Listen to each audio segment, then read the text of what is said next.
Hello everyone. My name is Alice. I am 24 years old, and I am currently a nurse at a large hospital in New York. My life has been quite simple so far. I am a fresh graduate and have only started my nursing career about 6 months ago. For a young girl, working in a high-pressure, non-stop hospital environment can be tiring at times, but it is a dream I have pursued for many years. Every day, I care for patients, monitor their conditions, and gradually become familiar with long shifts, stressful surgeries, and the thrilling moments before a successful emergency. I am still single, and to be honest, love was never a big concern of mine in my early days working at the hospital. During my university years, I had a relationship with a classmate. We loved each other with the innocence and sincerity of youth. Those days passed peacefully and gently, but in the end, we broke up without ever crossing the line of pure love. Both of us focused on our own careers, and perhaps that is why the relationship gradually faded away. I don't regret it much, just consider it a part of the beautiful memories of my youth. I thought I would continue my life like that, dedicating myself to work and not letting my emotions get in the way. But everything changed when Ethan appeared. Ethan was the hospital's new chief cardiothoracic surgeon, a man who was both talented and charming. He not only stood out for his excellent medical skills, but also carried a confident, mature appearance that no one could ignore. He was the nephew of the mayor of the city, which made him even more famous and admired. I heard about Ethan from the first days he took office. The nurses in the department kept praising his appearance and talent, which made me even more curious about him. From the first time I met Ethan, I felt the difference. Even in a crowded hospital room, he easily created a space where I felt noticed. He spoke softly but sharply. Every word and gesture exuded a politeness that made it difficult for me not to pay attention to him. All I knew about Ethan at that time was that he had a wife and a child. His wife was a beautiful and talented high school teacher. But Ethan was not only an excellent head doctor, he also had a subtle warmth that I could not explain. During work sessions, I always felt his eyes following me, a gentle but strange concern. I don't know when, but gradually I began to feel a special concern from Ethan. It wasn't the simple concern of a boss for his employees, but something warmer and more subtle. Whenever I saw him in the hallway or in the operating room, his eyes seemed to linger a little longer, as if he wanted to tell me more than just about work. Ethan's smiles, though polite and professional to everyone, when directed at me, seemed to contain something more private, like a tacit understanding. Ethan often asked me to work with him on surgeries, and I began to notice that I was being favored over the other nurses. I was the only one in the department who wasn't married, which was probably part of the reason he noticed me. But there was more to it than that, something else that I couldn't quite put my finger on. Every time I stood next to Ethan in the operating room, I felt special. Not because of my skills, but because of the way he always made me feel comfortable and safe around him. The stressful workday gradually became a moment to look forward to. Sometimes we would just pass each other in the hallway, but the brief exchange of words was enough to make me feel a strong connection. We began to talk more, not just about work. Our conversations in the hallway or in the nurses' lounge became longer and more intimate, even though I didn't want to admit it to myself at the time. At first, I told myself that it was just a friendly, caring relationship between a doctor and a nurse. But then, we started texting each other at night. The initial messages were just about asking about work, about the surgeries of the day, but then they became longer and went further than that. Ethan started telling me about his thoughts, the pressures of work and family, and I also shared my thoughts. From short text messages, they turned into late-night conversations, where I felt Ethan was getting closer, no longer the cold head doctor, but a man who was gradually opening up to me. I tried my best to push away the feelings that were slowly building up inside me. I reminded myself that Ethan had a wife and a happy family, and he was clearly not the one I should be interested in. He was a chief physician, a man with a reputation and responsibilities. I was just a new nurse, and we belonged to two different worlds. Every time I felt my heart beat faster when I saw him, I tried to suppress it. I told myself that it was just a temporary infatuation, a fleeting emotion, and I shouldn't let it get any deeper. Ethan had a wife, and I knew I couldn't come between them. I also didn't want to be the one to destroy someone else's family, especially when I myself understood the value of a strong family. I had seen too many tragedies happen because of extramarital affairs, and I didn't want to be a part of such a story. But every time Ethan appeared, his smile, the way he looked at me, everything seemed to melt away the layers of defense I had built up. I tried to convince myself that everything would pass, that this feeling was just a flicker of excitement in the midst of a stressful work environment. I forced myself to keep my distance, but it seemed like all my efforts were meaningless whenever Ethan was near. I knew this was wrong, knew that I shouldn't have gone too far, but my heart felt differently. That evening, everything seemed strangely quiet. After a long shift, I felt tired but also a little restless. All my colleagues had gone home, leaving only me and a female colleague. But not long after, she also asked for permission to leave early because she had something personal, leaving me alone in the empty nurse's office. I remember very clearly the space around me at that time.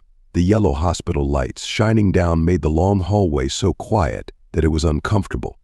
Ethan was still on duty in the head of the department's office, just a few steps away.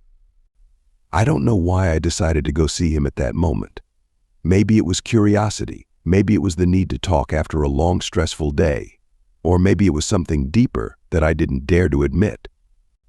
My steps were light as I walked towards his room. Ethan's door was ajar. I knocked lightly and entered. We started talking. The initial conversations were only about work, but the atmosphere between us was not like a normal conversation. Ethan sat behind the desk. I stood near the door. We exchanged brief words, sometimes silent, but the silence was not uncomfortable. It was like a feeling of suspension, as if both of us were waiting for something that neither of us dared to say first. When the conversation ended, I stood up to leave, but Ethan came over. He stepped away from his desk and walked towards me. The door closed softly behind me, and at that moment I felt the space shrink, leaving only the two of us. My heart was pounding in my chest, and before I could fully comprehend what was happening, Ethan leaned down and kissed me on the lips. The feeling was like an electric current running through my body, taking me by surprise. I should have resisted, should have pushed him away immediately, but my body seemed to betray my mind. I felt his lips, passionate and strong, the warmth of his breath causing all the barriers I had ever built to collapse. Ethan's hand slipped under my shirt, touching my bare skin. It was the first time I felt such closeness from a man, and to be honest, I was both scared and strangely excited. I could feel his hands moving over my body, his breathing becoming more rapid. He leaned down, preparing to carry me to the bed. Part of me wanted to run away from the first moment, but another part of me was mesmerized, unable to resist. As soon as I felt my body become light, just waiting for Ethan to put me on the bed, I woke up. I pushed him away, fear overwhelming me. I stepped back, trying to keep my distance, then quickly opened the door and ran out, my heart pounding. When I got back to the duty room, I was still shaking. My mind was filled with mixed emotions, fear, confusion, but somewhere along the line, a little longing. I sat down in my chair, trying to calm myself. Just then, my phone rang, a text from Ethan. He apologized, said he didn't mean for things to turn out this way. And then, we acted like nothing had happened. The next afternoon, as I was still trying to come to terms with the events of the night before, my phone buzzed again. A text message from Ethan popped up on the screen. He asked me out to dinner, and he apologized profusely for what had happened. I hesitated, not knowing whether to accept or not, but part of me wanted to hear an explanation from him, to clear up the jumble of emotions swirling around in my mind. And in the end, I agreed. Ethan chose a luxurious European restaurant in a large hotel, a place I had never been to before. The surrounding space was luxurious and sophisticated to the point that it made me feel strange and a little uncomfortable. Warm yellow lights gently fell on the table, creating a private and romantic space, far from the places I usually frequented. This was not just an ordinary dinner, but a moment that I knew would be unforgettable. We sat across from each other, and I could clearly feel the change in Ethan's eyes and demeanor. He was no longer just the cold and professional head doctor, but now he appeared before me as a careful and caring man. Throughout the meal, Ethan kept talking to me in a gentle, sincere voice, trying to make me feel more comfortable after the events of last night. He apologized for going too far, and though he didn't talk much about his family, I could sense that he was trying to create a safe distance between us. But along with those apologies came thoughtful care. Ethan kept asking me if I was okay, ordering my favorite meal, and always being polite and respectful. Every little thing he did, the way he poured the wine, the way he gently arranged the napkins, made me feel pampered and cared for. In this space, I began to wonder if what was happening was a mistake. There seemed to be a connection between us that I had never felt with anyone before.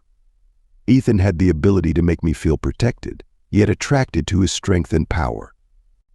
Even though my rational mind kept telling me that this was wrong, that Ethan was married, my heart kept beating faster every time our eyes met. After the meal, I felt my heart still full of turmoil. Ethan, with his tact and understanding, did not directly mention anything, but from his eyes and gestures, I understood that he wanted to take me somewhere else, somewhere just the two of us. Although everything in my mind screamed that this was wrong, that I should refuse and turn away, there was something uncontrollable in my body, an urge that I could not deny. And before I could think further, I nodded in agreement. We went to a nearby hotel together, a luxurious hotel with a quiet and private atmosphere. I had never stayed in a place like this before, and everything felt like I was in a dream that I couldn't escape from. Room 808, with its dim lighting and cozy atmosphere, seemed to create a different world, where only Ethan and I existed. As soon as the door closed behind us, Ethan did not hesitate to approach me. He hugged me tightly and kissed me passionately, as if he wanted to erase all the distance between us. The feeling of his lips pressing against mine, strong and full of desire, made my heart beat faster, and in that moment, all my reason completely disappeared. Ethan carried me to the bed, each step asserting his initiative and power, and I could not resist, did not even want to resist. As he laid me down on the bed, his breathing became rapid, and his hands began to slip through my clothes, quickly removing them. I felt every touch of his on my body, each one making me tremble. This was my first time, and I couldn't help but feel the initial pain as he took me. But then, with each gesture, each closeness, I gradually felt sublime feelings, a strange but fascinating pleasure. We crossed the line that night. I had cheated on Ethan, and I knew it was wrong, but at that moment I couldn't care less about how I felt.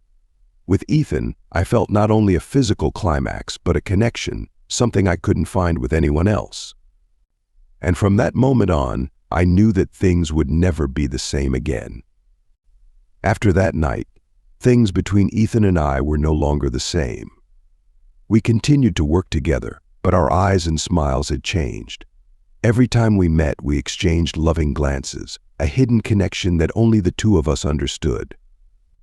Ethan always paid me special attention, from small gestures to the gentle words he reserved for me. Every time we were close, I felt an electric current running through me, making me unable to resist his attraction. We continued our secret relationship, not just once but many times.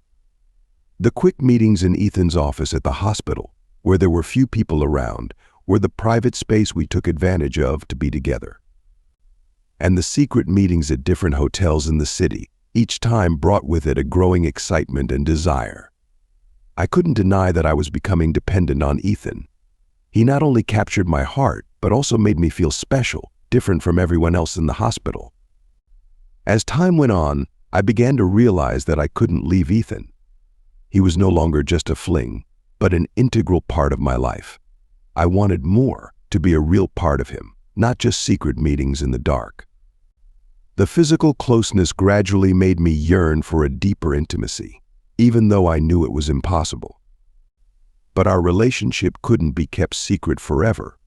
In a hospital environment where rumors spread easily, our secret relationship began to become a topic of discussion.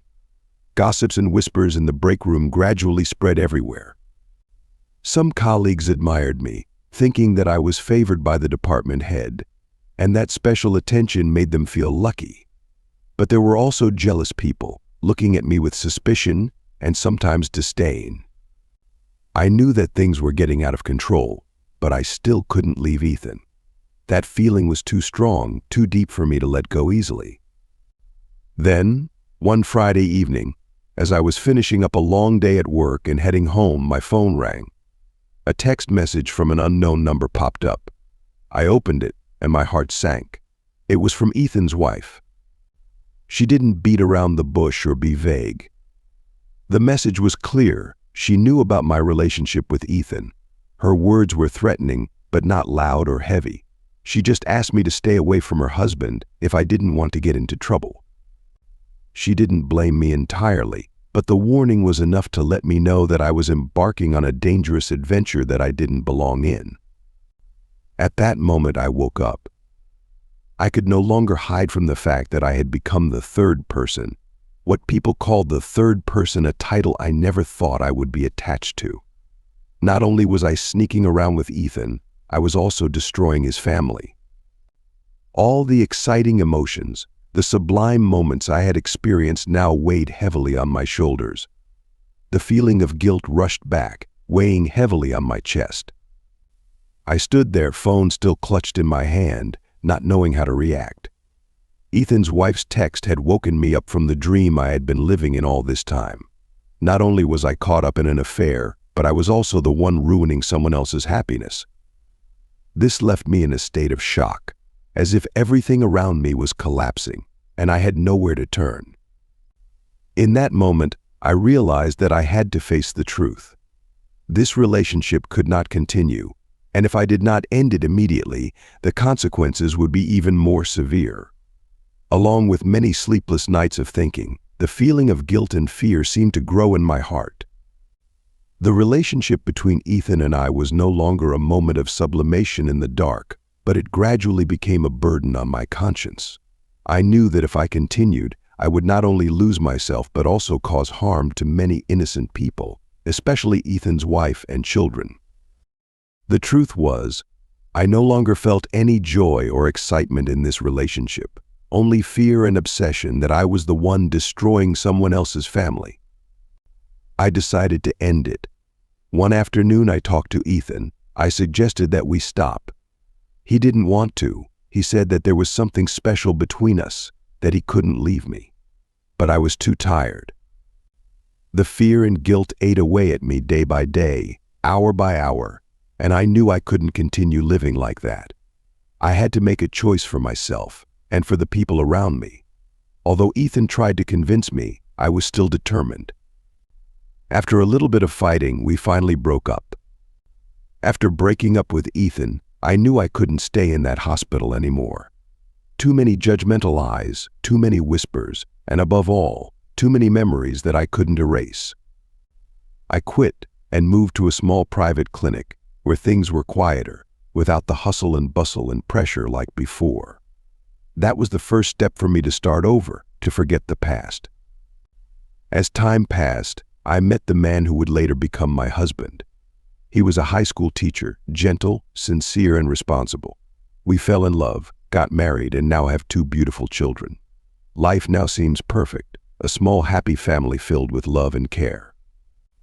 But sometimes, in quiet moments, the past with Ethan still comes back to my mind. Not in passionate moments, but with a lingering feeling, a vague regret, not because of love, but because of what I did. I broke my own boundaries, and no matter how hard I try to forget, the memories are still there, lurking in my mind. Whenever I think about Ethan, I feel sorry for my husband. He knows nothing about my past, about the mistakes I made. I try to make up for it, do everything so that he will never doubt or suffer. I want to make amends for my mistakes, not only for my husband but for myself. Maybe that is the only way for me to move on, so that I don't feel like the past will haunt me forever. If I could advise myself or anyone else in a similar situation, I would say don't let your emotions get the best of you, respect your boundaries, and think through the consequences before you act. Momentary emotions can drag you into making mistakes, but the hurt and guilt will last forever. Know when to let go and always appreciate the people around you. Mistakes are a part of life, but the important thing is to learn from them and become a better person afterward.